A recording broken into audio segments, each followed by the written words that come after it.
Hello friends, welcome you all.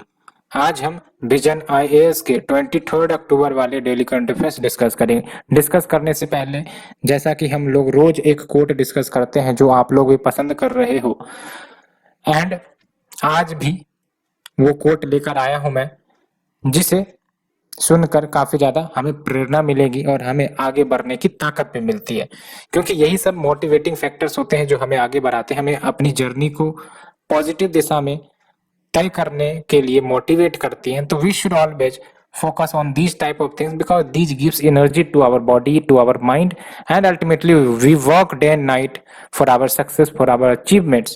So definitely we should learn, we should follow these thoughts because these are the thoughts of great person who has analyzed their life, who has analyzed their situation, and then they find the happiness, and then they gave the thought. So we should understand the deep meaning of the thought that only will help us to achieve our target, to achieve peace in our life. So देखते हैं गौतम बुद्ध के क्या coat हैं आज। तो आप देख सकते हो अपने स्क्रीन पर, हजारों खोखले शब्दों से अच्छा है वह एक शब्द जो शांति लाए। यानी कि हमें ऐसे शब्द बोलने चाहिए, प्रयोग करने चाहिए जो हमें पीस प्रदान करे, ना कि कोई ऐसे शब्द पकड़ कर बैठ जाए या बोलना शुरू कर दे जो हमारे शांति को भंग कर दे, क्योंकि अल्टीमेटली हमारा एम पीस अटेन ही करना है। और कहा जाता है कि शब्दों में वो ताकत होती है जो मनुष्य को दुख और सुख दोनों कर सकता है। तो हमें वो थॉट, वो शब्द अपने जबान पर लाने चाहिए जो मनुष्य के जीवन में शांति लाए, उन्हें आगे बढ़ने की प्रेरणा दे। तो देख लो आप, better than 1,000 hollow words is the one word that brings piece. Simply एक बात याद रखना है कि हमें गपक्कर नहीं बनने हैं। यानी कि कोई कोई होते हैं जो कह सकते हो कि बोल बच्चन करते रहते हैं और उससे कोई मीनिंग नहीं निकलता, बेकार का एनर्जी वेस्ट होता है और फिर पढ़ाई में भी मन नहीं लगेगा। सो हमें इन सब बातों को इग्नोर करनी चाहिए जो हमें पीछे खींचती है, और उन बातों पर फोकस करना चाहिए जो हमें मोटिवेट करे, हमें आगे चलने की, आगे बढ़ने की प्रेरणा दे। क्योंकि आपका माइंड है, आपकी ही थिंकिंग है, और आपको ही ये तय करना है कि आपको अच्छे विचार रखकर आगे बढ़ने हैं या फिर बुरे विचार के जाल में, जंजाल में फंसकर आपको अटके रहना है। अगर आप इससे निकलना सीख गए, आप आगे बढ़ते चले जाओगे, ये हमारी गारंटी है। हमारी क्या, ये जितने भी महापुरुष हुए हैं उन्होंने यही तो किया।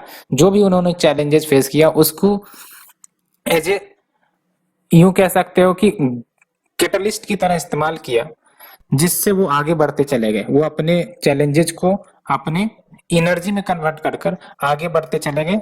दैट्स व्हाई आज इनका नाम है। आज महावीर गौतम बुद्ध मनी के लिए नहीं बल्कि उनके ज्ञान के लिए जाने जाते हैं, अपने प्रेरणा, अपनी शांति के लिए जाने जाते हैं। तो we should always focus on that, so that हमारे भी जीवन में शांति आए, पीस आए, सद्भाव आए, प्रेरणा आए और खुशियां भी आए। सो फ्रेंड्स, इसी विचार के साथ let's discuss our current affairs topic. जो पहला टॉपिक है आपका प्लास्टिक पॉल्यूशन के बारे में, और एक इंपॉर्टेंट डाटा नजर आ रही है जिसको आप मेंस आंसर राइटिंग में यूज कर सकते हो। मेंस आंसर राइटिंग की अगर हम बात करें तो एक इंपॉर्टेंट बात आपको बताना चाहता हूं कि ज्यादातर स्टूडेंट्स एसडीजी गोल्स से पीछे भागते हैं। आपको ही पता है 17 एसडीजी गोल्स हैं जो बाय 2030 तक फुलफिल करने हैं। अब एक बात तो आपको पता है कि यूपीएससी जो मेंस में क्वेश्चन पूछती है, ज्यादा से ज्यादा 250 वर्ड्स या फिर 150 वर्ड्स। हमें इतने से ज्यादा वर्ड को तो लिमिट नहीं करना है, एक्सीड नहीं करना है। ऐसे में कभी कभी स्टूडेंट को ये चैलेंज आती है कि इंट्रोडक्शन क्या हो, कंक्लूजन क्या हो। तो एक साफ साफ बात आप याद रख लो कि अगर आप इस एसडीजी के 17 या 16 गोल्स को आप रीड कर लेते हो, रट लेते हो अपने जुबान पर कि एसडीजी 1 मतलब जीरो पॉवर्टी या फिर जीरो हंगर, ये सब अगर आप रट लिए हो तो ये वादा है कि जो आपके इंट्रोडक्शन है या फिर कंक्लूजन जो आप बनाते हो अपने आंसर राइटिंग में, उसमें कभी दिक्कत नहीं आएगी, क्योंकि हमारा सिलेबस ही एसडीजी पर बेस्ड है। आप अगर देखो टॉपिक खोलकर, सिलेबस खोलकर, तो वो एसडीजी पर ही बेस्ड है। वुमेन रिलेटेड या फिर आपका एनवायरमेंट, पॉल्यूशन, हंगर, पॉवर्टी, वो सब आपका एसडीजी से ही रिलेटेड है। तो याद रखो, ये मन के जाल में नहीं फंसना है आपको एसडीजी के 16 गोल्स रट लेने हैं और कभी ना कभी ये गारंटी ले लो कि उसका इस्तेमाल आप डेफिनेटली आंसर राइटिंग में करोगे। ये आंसर राइटिंग में इंप्रूवमेंट होगी और डेफिनेटली आपको एक्स्ट्रा मार्क्स भी फिच करवाएंगे।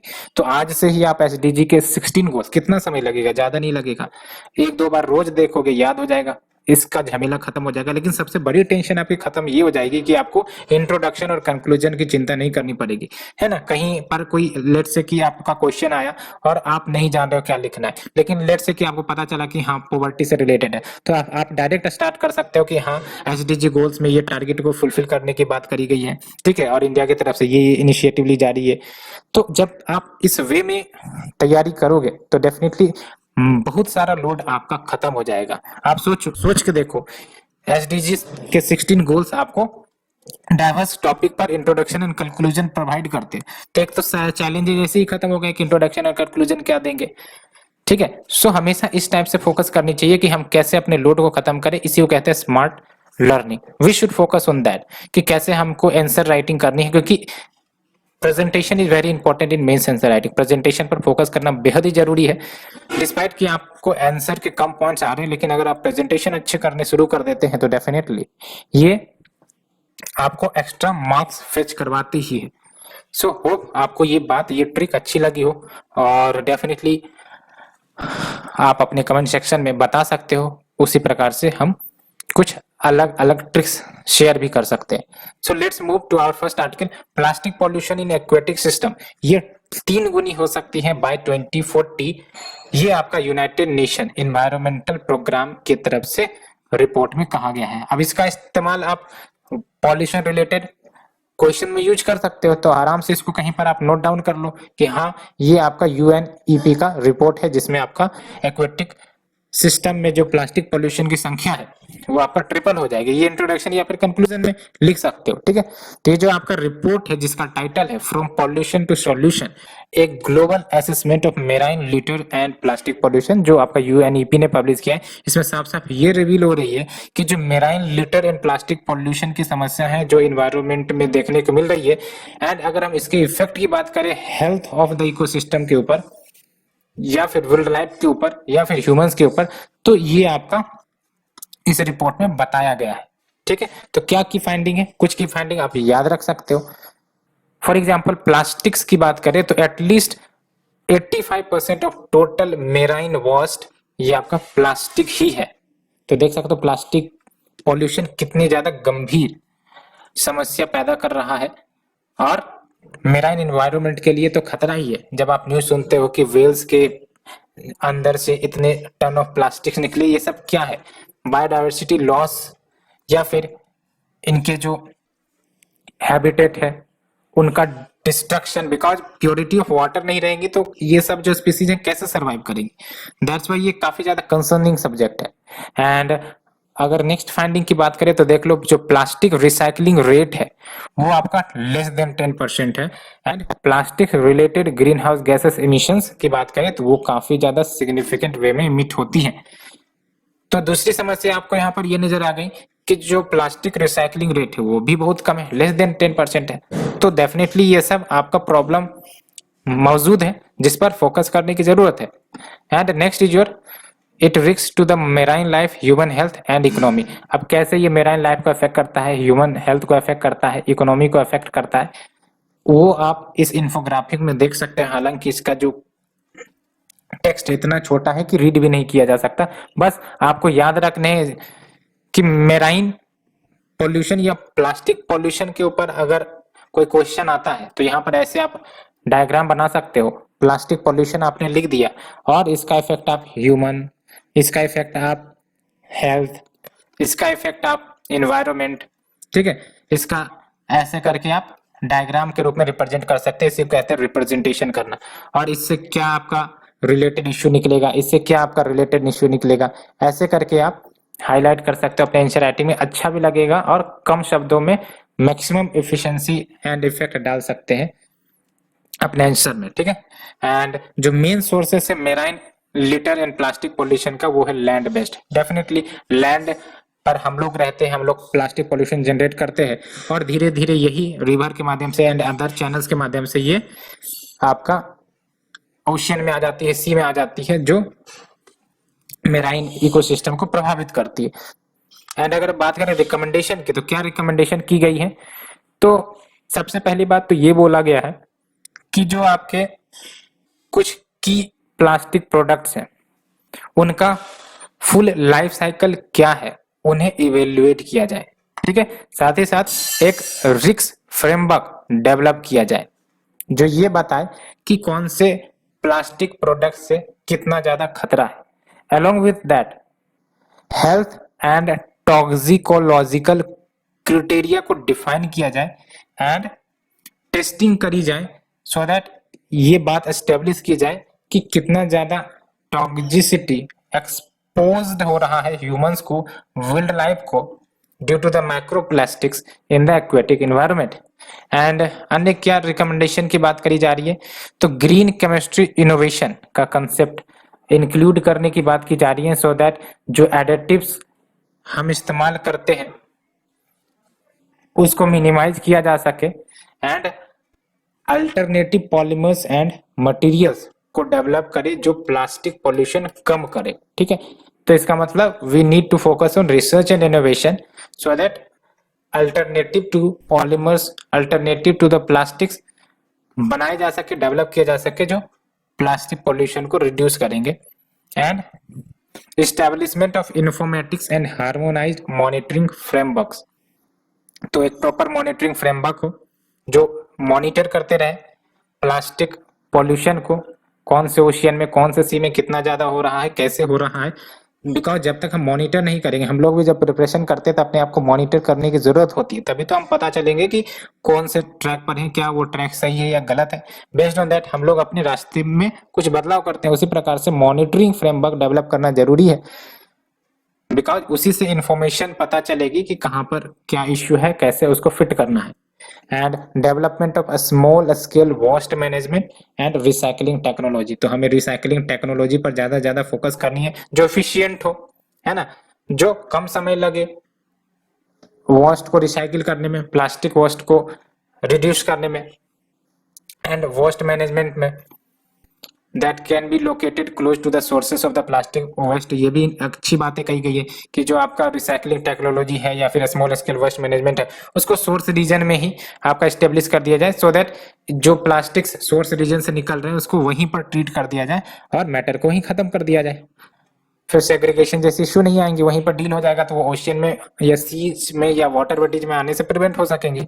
And along with that behavioural economics and education research so that awareness create किए जा सके इश्यूज में। तो जब भी ऐसी बातें रहे जहां प्लास्टिक पोल्यूशन या फिर इन्वायरमेंट रिलेटेड इश्यू आ गई, ठीक है, तो वहां पर एक टॉपिक आप हमेशा याद रखना, क्रिएटिंग अवेयरनेस, क्योंकि क्रिएटिंग अवेयरनेस कहीं पर आपको कुछ नहीं भी याद आ रहा है तो creating awareness among the population या सिटीजन ये आपको एक पॉइंट दे ही देगा। तो इन बात पर फोकस करना जरूरी है।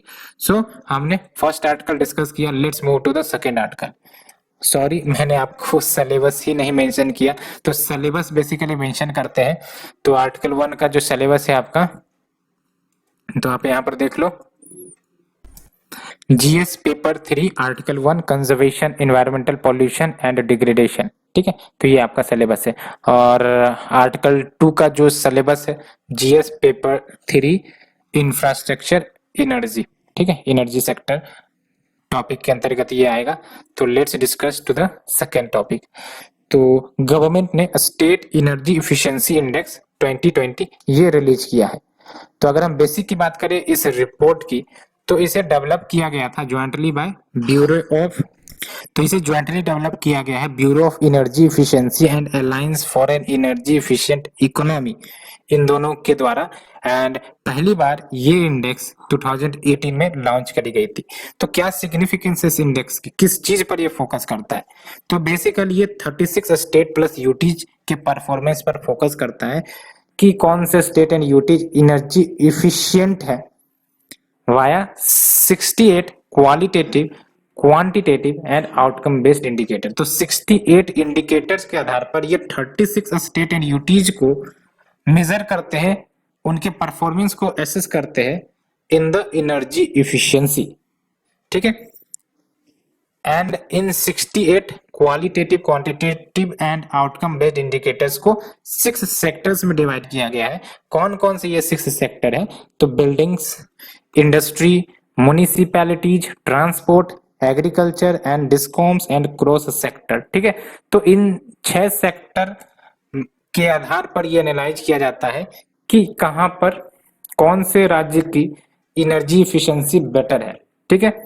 एंड ये इंडिकेटर जो है आपका एसेस करता है स्टेट्स के परफॉर्मेंस को in the policy and regulation की एनर्जी इफिशिएंसी से रिलेटेड कौन से state better policy and regulation कर रहे हैं, फाइनेंसिंग मैकेनिज्म क्या है to ensure energy efficiency, institutional capacity क्या है, adoption of energy efficiency measures लिए गए हैं या नहीं लिए गए, लिए गए तो कितना अच्छा है, क्या उसमें खामियां हैं, उन सबको मेजर करता है अलॉन्ग विद एनर्जी सेविंग्स, ठीक है। And based on their effort and achievement state को क्लासिफाई किया जाता है आपका फ्रंट रनर में, उसके बाद अचीवर में, उसके बाद आपका कॉन्टेंडर में एंड उसके बाद आपका एस्पिरेंट में, ठीक है। और अगर हम बात करें सिग्निफिकेंस की, सिग्निफिकेंस क्या है? तो ये आपको मदद करता है effective formulation and implementation of energy efficiency policies and programmes में।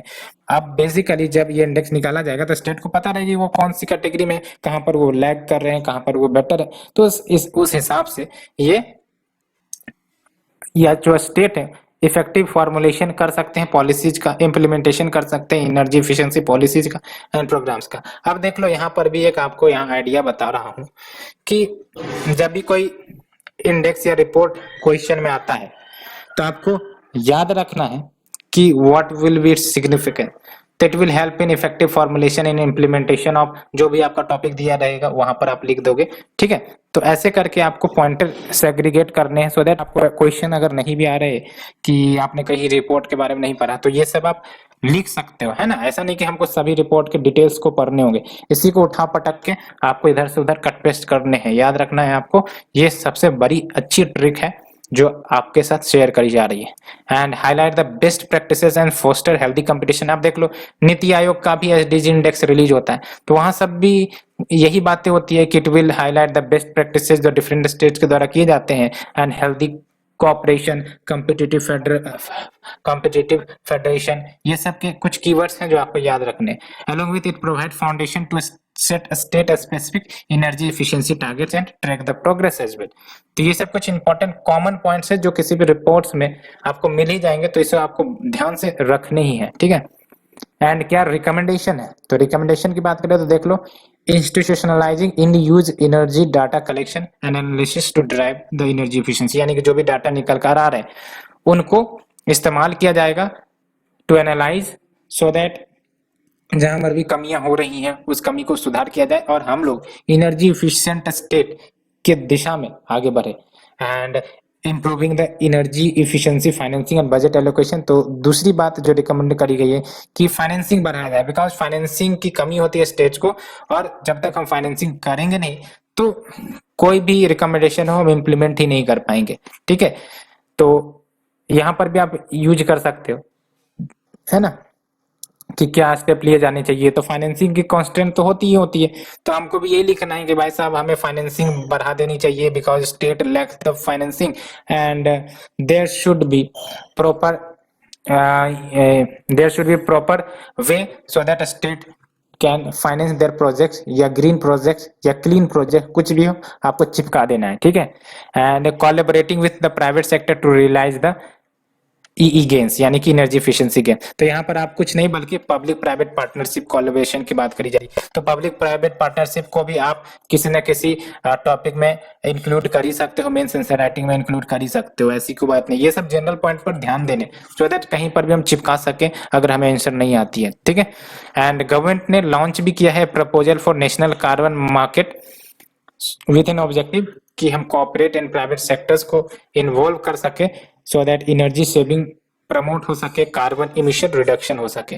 अब इन्वायरमेंट से रिलेटेड एक और टॉपिक आ जाएगा तो वहां पर देख लो जीएचजी की बात होंगी, तो आप जीएचजी को भी एक दिमाग में रखना कि कैसे हम जीएचजी या फिर क्लाइमेट चेंज या फिर आपका एनर्जी एमिशंस, एनर्जी एफिशिएंसी, ये सब कीवर्ड है जो कहीं ना कहीं इस्तेमाल हो ही जाएंगे, तो ये सब कीवर्ड पर भी फोकस करने की जरूरत है, ठीक है। And let's move to the next article. Textile Ministry issues notification for setting up 7 PM Mitra. When we talk about 7 PM Mitra, तो क्या मतलब हुआ? Mega Integrated Textile Region and Apparels Park. ठीक है, तो कौन से टॉपिक में आपका ये कवर होगा, तो आप देख लो। ये है आपका article 3, Indian economy and issues related to planning, mobilisation of resources, growth, development and employment, ठीक है।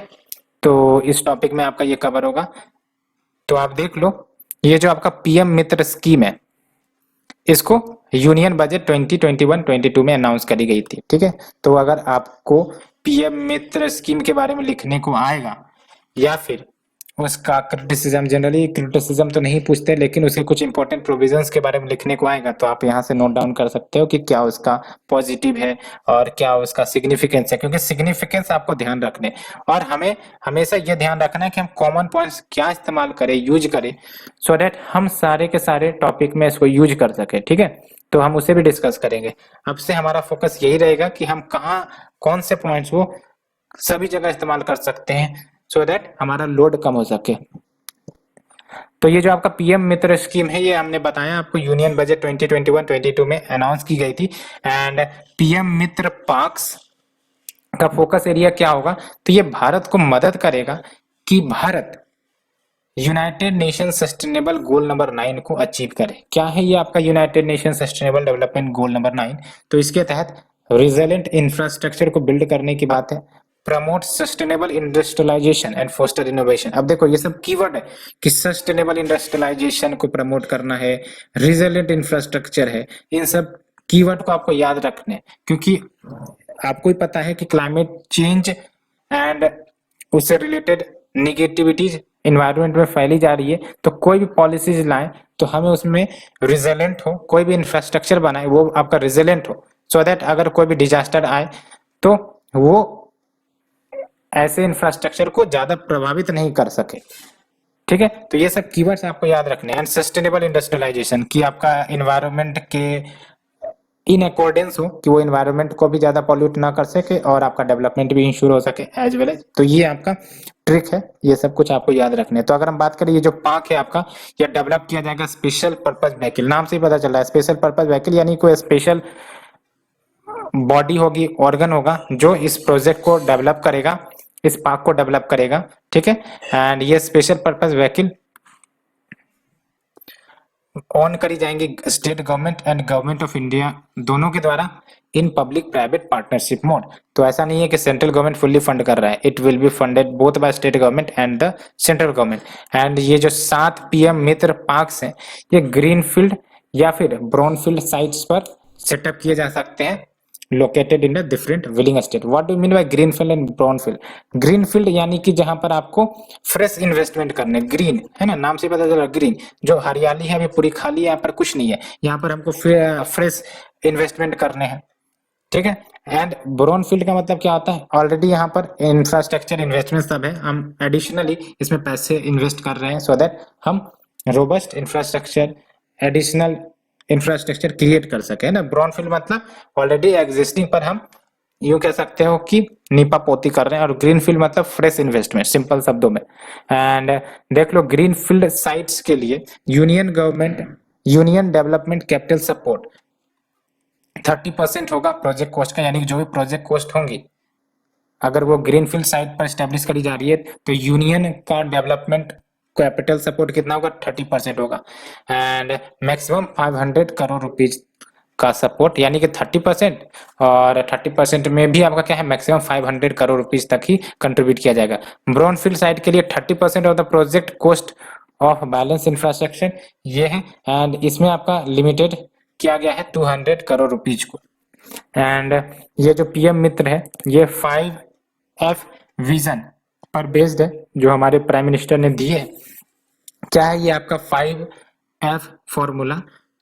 ठीक है। आप जैसे 5F फॉर्मूला है, तो ये पिलर भी आप याद रख सकते हो कि आपने एक पेंटागन बना दिया ऐसे करके, और आप यहाँ पर लिख दोगे कि फार्म टू फाइबर, ठीक है, and fibre to factory, and आपका factory to fashion, and fashion to foreign, and फिर आपका जो एक पांचवा है उसको आप ऊपर लिख दोगे, और यहाँ पर आप लिख दोगे कि 5F, ठीक है।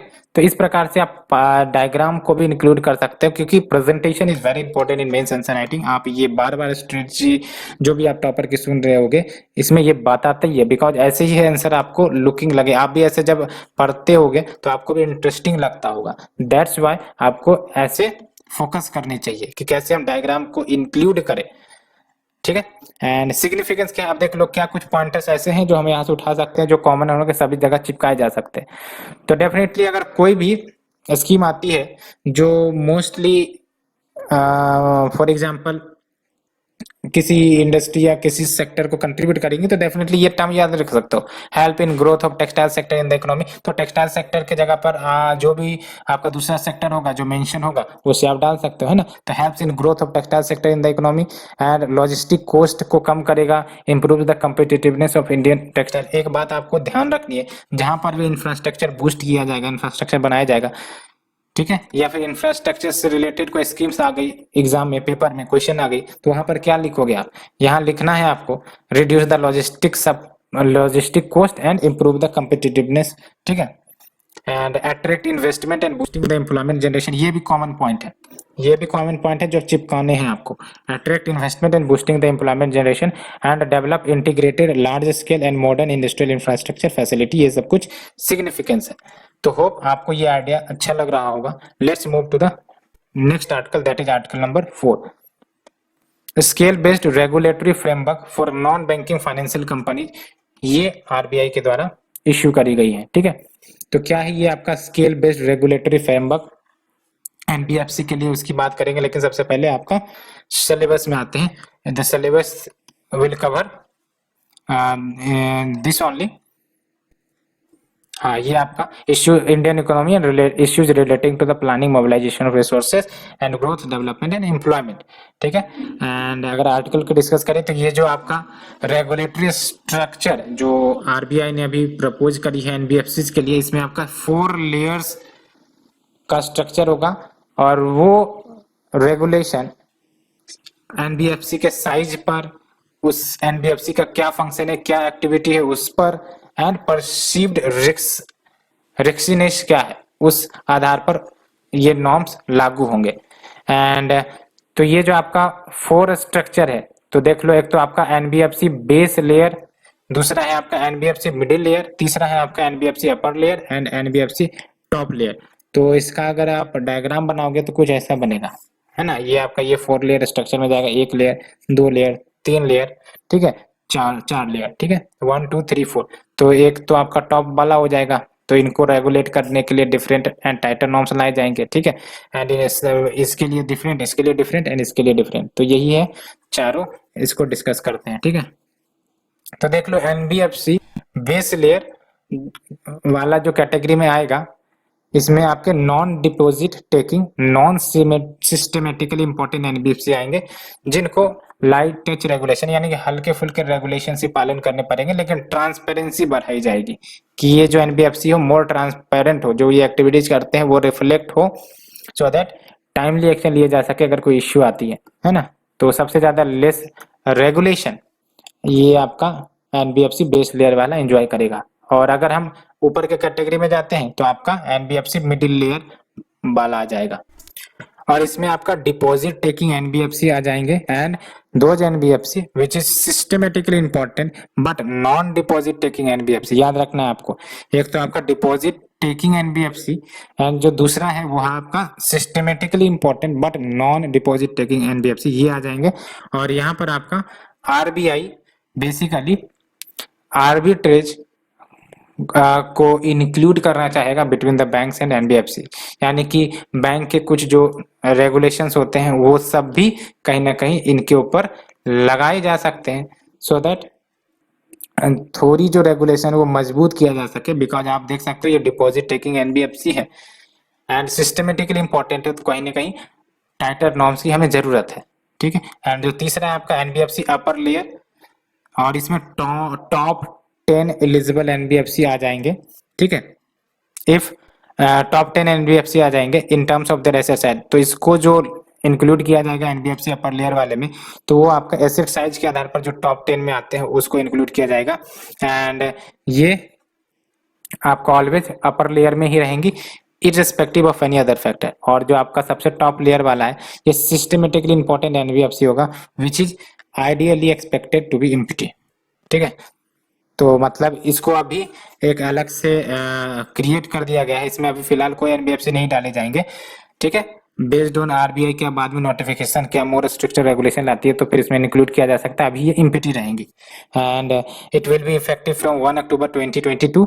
एंड इसका ऑब्जेक्टिव है ये कि सिस्टमेटिक रिस्क को मिटिगेट किया जा सके अगर कोई फियर ऑफ बैड लोन्स की समस्या राइज होती है post the pandemic. Let's say कि आपका पैंडेमिक खत्म हुआ, उसके बाद आपका बहुत सारे को लोन एनबीएफसी ने दे रखा होगा और अब वो लोन वापस नहीं आ रहे हैं, तो ऐसे में एनबीएफसी आपका सिस्टमेटिक रिस्क में आ सकता है, तो उसी को ध्यान में रखते हुए आपका ये स्टेप लिया गया है, ठीक है। And other changes under the SBR for all the layers in the regulatory structure, तो क्या अन्य चेंज की गई है वो भी देखते हैं। तो आरबीआई ने नॉन परफॉर्मिंग एसेट क्लासिफिकेशन को बेसिकली 90 डेज से अगर ऊपर हो जाता है तो वो आपका एनपीए में आ जाएगा। अभी फिलहाल क्या था कि बैंकों के लिए एनपीए घोषित करना हो तो अगर 90 डेज से ऊपर अगर नहीं लौटाया गया है आपका प्रिंसिपल या इंटरेस्ट, तो आपका एनपीए में आ जाता था वो एसेट। तो एनबीएफसी के लिए भी यही कानून लागू कर दिया था। साथ ही साथ there will be also a ceiling of ₹1 crore पर borrower for financing subscription to initial public offering. तो अगर क्वेश्चन आता है कि एनबीएफसी की समस्याओं से डील करने के लिए क्या क्या स्टेप लिए जा रहे हैं, तो आप एक पॉइंटर के रूप में यूज कर सकते हो, ठीक है, कि हाँ जो आरबीआई है उन्होंने अपने रेगुलेटरी फ्रेमवर्क के अंतर्गत जो एनबीएफसी को है उनको 4 लेयर्ड स्ट्रक्चर में डाला है so that more tighter norms and regulations किए जा सके पोस्ट द पैंडेमिक। ऐसे आप स्टेटमेंट यूज कर सकते हो, तो हमें यहाँ से यही पॉइंट निकालने हैं, ठीक है। तो आप देख लो एनपीए का नॉर्म क्या है, तो देख लो मोर देन 90 डेज, यानी कि अगर बाय मार्च 31 26 तक क्या नियम लगेगा, मोर देन 90 डेज हो गया था आपका एनपीए हो जाएगा। एंड बाय मार्च 31 2024 तक आपका अगर 150 दिन तक आपका प्रिंसिपल इंटरेस्ट ओवर ड्यू है तो वो आपका एनपीए कहलाएगा। ये आपका एनबीएफसी के लिए बोल रहा हूँ, बैंकों के लिए तो मोर देन 90 डेज वाला ही है ना। धीरे धीरे आरबीआई क्या कर रहा है, एनपीए नॉर्म्स को एनबीएफसी के लिए भी कट करेगा और उससे भी 90 डेज तक लाया जाएगा। ये बात कहने की बात हम कर रहे हैं, ठीक है। सो दैट अगर कोई आपका डिफॉल्ट होता है तो उसको टाइमली एक्शन लिया जा सके और लोन्स को रिकवर किया जा सके। सो ये होप आपको आर्टिकल समझ आई होगी। Let's move to the next one, US to defend Taiwan if China attacks. तो बेसिकली यूएस की पॉलिसी है एक, हम उस पॉलिसी को डिस्कस करेंगे और इसी के तहत यूएस ने आपका ये स्टेटमेंट दिया है कि अगर चाइना ताइवान पर अटैक करता है, ठीक है, तो यूएस उसे डिफेंड करने जरूर आएगा। ये आपका सिलेबस और article 5 effect of policies and politics of developed and developing countries और इंडियन इंटरेस्ट इसमें आएगी, ठीक है। एंड देख लो, पहली बात तो ये समझो कि जो आपका ताइवान है और आपको भी पता है मेनलैंड चाइना, लेट्स से कि एक एग्जांपल लेते हैं,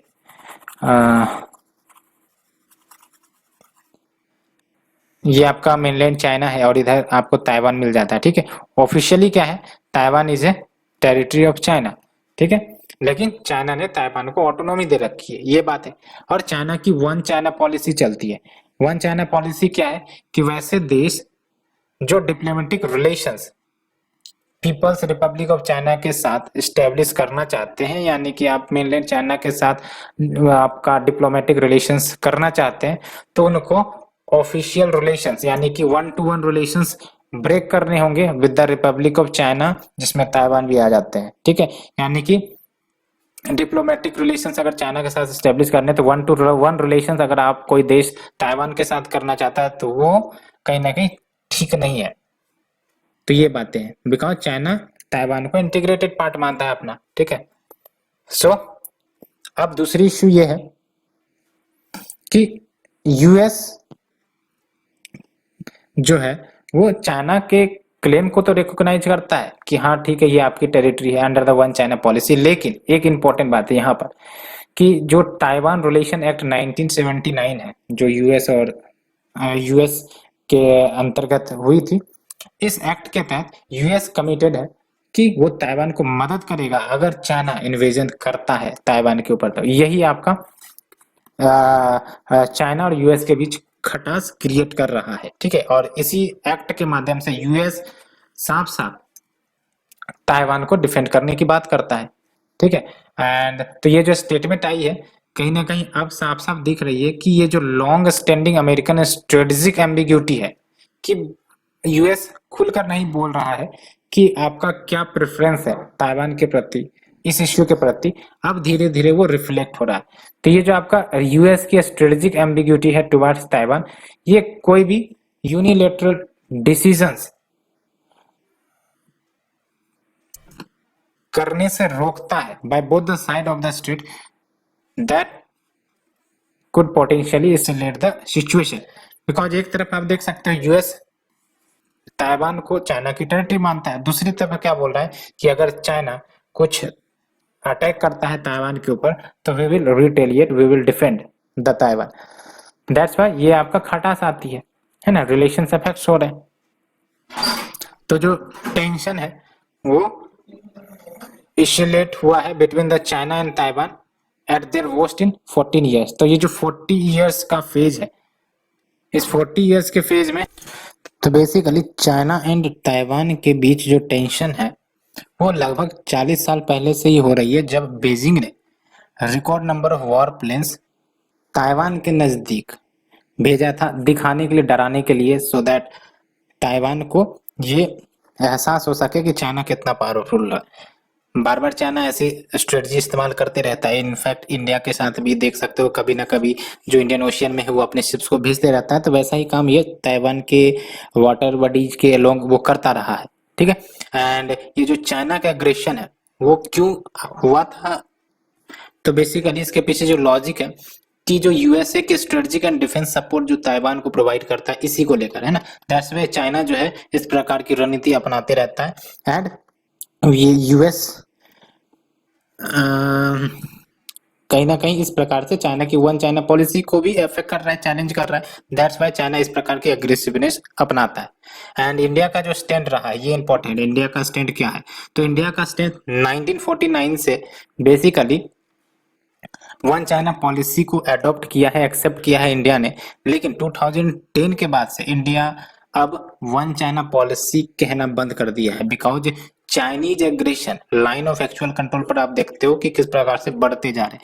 इसी के बैकड्रॉप में इंडिया ने 2010 से ही वन चाइना पॉलिसी टर्म जो है वो इस्तेमाल करना स्टॉप कर दिया था। ठीक है, तो इस आर्टिकल के बाद let's move to the next article, rules to implement production linked incentive scheme guidelines for speciality steel notified. तो ये क्या रूल्स हैं इसके बारे में डिस्कस करते हैं, और ये आपका article basically Indian economy and issues related to planning mobilisation of resources growth and development को कवर करेगी। ठीक है, तो आप देख लो सबसे पहली बात स्पेशलिटी स्टील का क्या मतलब होता है, ये प्रीलिम्स के लिए भी इंपॉर्टेंट है। स्पेशलिटी स्टील का मतलब ये हुआ कि कोई नॉर्मल स्टील है और उसमें हम बेसिकली प्लेटिंग या हीट ट्रीटमेंट या फिर कोटिंग करके उसको हाई वैल्यू एडेड स्टील में कन्वर्ट कर देते हैं, जिसका इस्तेमाल वेरियस स्ट्रेटेजिक एप्लीकेशन जैसे डिफेंस, स्पेस, पावर इन सब में यूज किया जाएगा, तो उसको हम स्पेशलिटी स्टील कहेंगे, है ना। तो it is an improved and strong version of the normal steel, और इसका वेराइड एप्लीकेशंस भी आ जाते हैं जो अभी हमने देखे। तो जुलाई 2021 में यूनियन कैबिनेट ने अप्रूव किया था 6,322 करोड़ के PLI स्कीम को, प्रोडक्शन लिंक्ड इंसेंटिव स्कीम को। और इस स्कीम के तहत आपको ही पता है स्पेशलिटी स्टील की मैन्युफैक्चरिंग को बूस्ट किया जाएगा। अप्रोक्स 42 मिलियन टन की स्पेशलिटी स्टील बनाई जाएंगी बाय 2026 to 27। अभी फिलहाल कितना बनता है 18 मिलियन टन, ठीक है। एंड जो ऑब्जेक्टिव है PLI स्कीम की स्पेशलिटी स्टील को लेकर, वो बेसिकली मैन्युफैक्चरिंग को प्रमोट करना ऐसे स्पेशलिटी स्टील की विद इन द कंट्री। तो जब ये स्पेशलिटी स्टील की मैन्युफैक्चरिंग इंडिया में ही होगी तो डेफिनेटली आपका इंडियन स्टील इंडस्ट्री का ग्रोथ होगा, उसको बूस्ट मिलेगी, ठीक है। और वो टेक्नोलॉजी के टर्म में और ज़्यादा एडवांस होगा, as well as it will move up to the value chain. दूसरी इंपॉर्टेंट सिग्निफिकेंस आप समझ सकते हो कि इसका इस्तेमाल कहाँ कहाँ पर है, डिफेंस में, आपका स्पेस में, पावर सेक्टर में।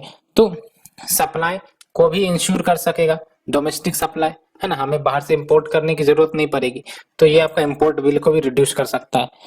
And it has been chosen as the target segment. Why?